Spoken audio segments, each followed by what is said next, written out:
नहीं पता कि तुम तो सारा दिन अपने राज्य के कार्यों से व्यस्त रहते हो, लेकिन हमारी बेटी रुक्मिणी जो है वो विवाह के योग हो गई है, तो सुंदर सा लड़का देख करके मेरी बेटी की शादी कर दो। भीष्मक ने जवाब दिया, शुद्धमती बात तो तुम सही कह रही हो, हमें तो पता ही नहीं चला कि मेरी बेटी कब सयानी हो गई, कब विवाह के योग हो गई। और सही बात है, बुजुर्ग को कहा जाता संतान कितनी भी बड़ी हो जाए लेकिन माँ बाप के सामने हमेशा छोटी ही रहती है। अब जब शुद्धमती ने भीष्मक से कहा कि लड़की शादी के योग है, विवाह कर दो अच्छा सा लड़का देख करके, तो भीष्मक ने समझाया शुद्धमती परेशान ना हो, हम जा रहे सभा लगवाएंगे, सभी लोगों की सलाह लेंगे और सलाह लेकर के अच्छे से अच्छा लड़का ढूंढ करके अपनी रुक्मिणी की शादी करते। अब भीष्मक पहले से ये बात जानते थे कि रुक्मिणी का विवाह द्वारकाधीश कन्हैया के साथ में होगा, लेकिन सबकी सलाह लेना भी जरूरी होता है। तो आज भीष्मक चल करके सभा लगाई, सभी लोगों को इकट्ठा किया।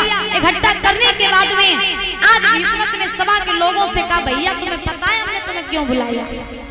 सभा के लोग बोले, नहीं महाराज हमें तो नहीं पता कि तुमने क्यों बुलाया। तो भीष्मक कहने लगे कि हमने इसलिए बुलाया कि मेरे घर में मेरी रुक्मिणी जो है, मेरी बेटी जो है वो विवाह के योग है, तो अगर तुम्हारी नजरों में कोई अच्छा लड़का हो तो हमें बता दो। उस सभा में से व्यक्ति खड़ा हुआ, जवाब दिया, महाराज क्यों ना रुक्मिणी का विवाह हस्तिनापुर के दुर्योधन के साथ कर दिया जाए तो कैसा रहेगा।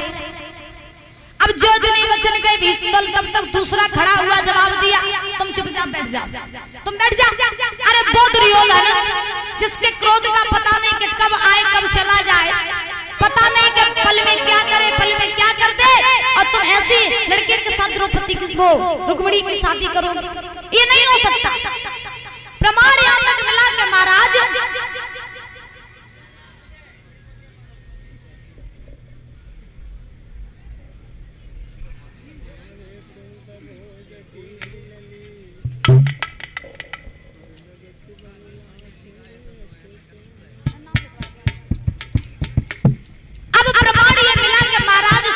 शाम हो गई, लेकिन रुक्मिणी के लिए किसी ने भी लड़का नहीं बता पाया। जब लड़का नहीं बता पाया तो उसी समय महाराज श्री सुखदेव जी समझा रहे हैं, राजन परीक्षित अब तो भीष्मक जो है वो बड़े उदास हैं, और जब उदास रहते हैं तो उसी समय एक मंत्री खड़ा हुआ। मंत्री ने जवाब दिया, महाराज और सबकी छोड़ो, अब तुम अंतिम बात मेरी सुन ले।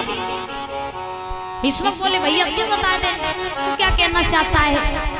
तो मंत्री ने जवाब दिया कि हमें दुनिया में कोई लड़का अच्छा नहीं लगता है, लेकिन क्यों ना रुक्मिणी का विवाह द्वारकाधीश कन्हैया के साथ कर दिया जाए तो कैसा रहेगा। भीष्मक पहले ही ये बात जानते थे कि रुक्मिणी का विवाह कन्हैया के ही साथ में होगा। अब उसी समय भीष्मक से जब ये बात उस मंत्री ने कही तो भीष्मक को बात बड़ी अच्छी लगी, और जब अच्छी लगी तो भीष्मक ने महाराज कह दिया उस मंत्री से, भैया तूने बात एकदम बढ़िया बताई, चल तेरी बात अब पक्की है कि रुक्मिणी का विवाह केवल और केवल कन्हैया के ही साथ में होगा।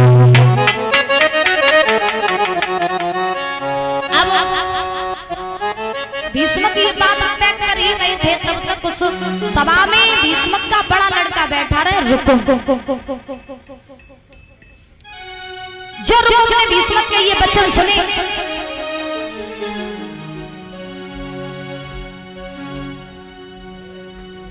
तो सुन करके महाराज रुकुम ने जवाब दिया, ए पिताजी हमें लगत के बुढ़ापे के साथ साथ तुम्हारी बुद्धि बूढ़ी हो गई है,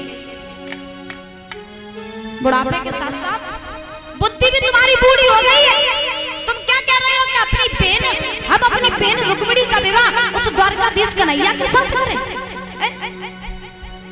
अरे इसके बाप का पता नहीं, इसकी मैया का पता नहीं, कोई कहता वसुदेव का, कोई कहता नंद का, कोई कहता इसकी मैया देवकी है, कोई कहती यशोदा है, और जाने वन वन में गाय चुराई, जिन्हें लूट लूट के माखन खाओ, जिन्हें यमुना के तट पे गोपियों के चीर चुराए, ऐसे कन्हैया के संग तुम शादी करो मेरी बहन की। अब मेरी बहन कुंवारी बैठी रहे, लेकिन हम अपनी बहन रुक्मिणी का विवाह उस कन्हैया के साथ नहीं करेंगे।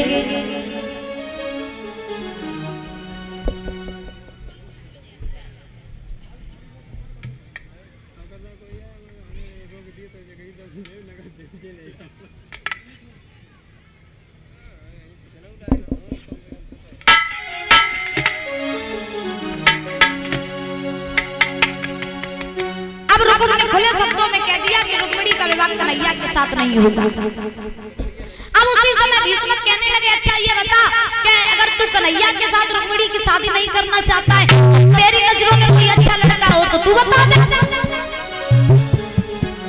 रुक्म कहने लगा, मेरी नजरों में बड़ा अच्छा लड़का है। भीष्म बोले, कौन सा? तो रुक्म ने जवाब दिया कि चंदेली का राजा मेरा साला शिशुपाल, बलवान भी है, धनवान भी है, सुंदर भी है, सौंदर्य भी है, हर चीज इसके पास है। हमें पूरा भरोसा है अगर मेरी बहन वहां जाएगी तो सुखी रहेगी। तो हम अपनी बहन रुक्मिणी का विवाह अपने साले शिशुपाल के साथ करेंगे। जो इतने वचन कहे तो महाराज अब ध्यान रखना, भीष्मक ने कहा, ये बता रुकुम कि जिस व्यक्ति ने तुझे अपनी बहन दी हो तो तेरी बहन उसके लिए कितनी पूजनीय होगी, बहुत पूजनीय होगी। तू अपनी बहन उस शिशुपाल को नहीं दे सकता है, ऐसा हो ही नहीं सकता कि रुक्मिणी का विवाह शिशुपाल के साथ हो जाए। मेरी बात मान, तो चुपचाप रुक्मिणी का विवाह कन्हैया के साथ हो जाने दे। रुकुम कहने लगा, पिताजी हमने तय कर लिया तो कर लिया कि मेरी बहन की शादी होगी तो केवल मेरे साले शिशुपाल के साथ होगी, तुम्हारी मानेंगे नहीं। हाँ, और सही बात है, कहा जाता है जब संतान बड़ी हो जाए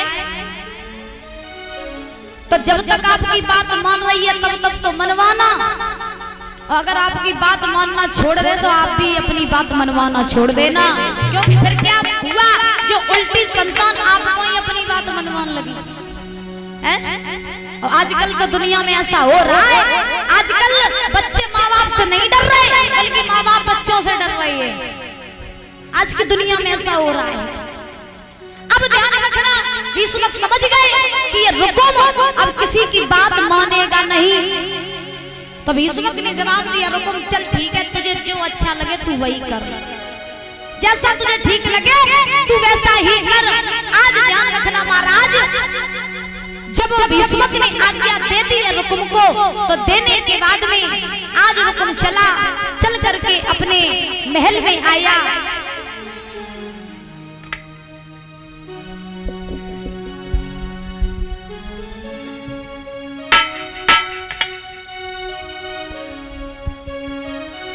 और महल में आकर के महाराज अपने साले शिशुपाल के लिए पत्र लिखने लगा।